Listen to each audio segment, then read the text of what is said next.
Da tutto quello che hanno detto i professori qua, sto facendo praticamente una domanda che i professori hanno esplicitato nelle loro relazioni.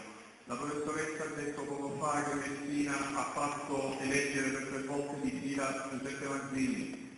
L'altra professoressa ha detto che la città, non ho visto questo, che la città era un centro importante, culturale, storico e tutto il resto. Messina è stata per secoli la capitale dell'isola. Messina è il centro della guerra contro tutti i governi nemici della Sicilia, dai Romani fino ai Piemontesi.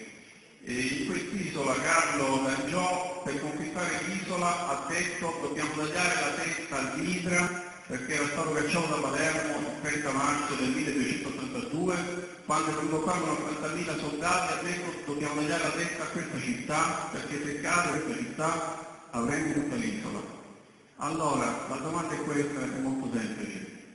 Dopo tanti secoli, dopo tanti eserciti hanno tentato di conquistare l'isola entrando da questa città, il terremoto di Messina è stato per i piemontesi l'occasione per tagliare la testa all'Idra, per togliere a quest'isola la città più rivoluzionaria e più potente di questa nazione.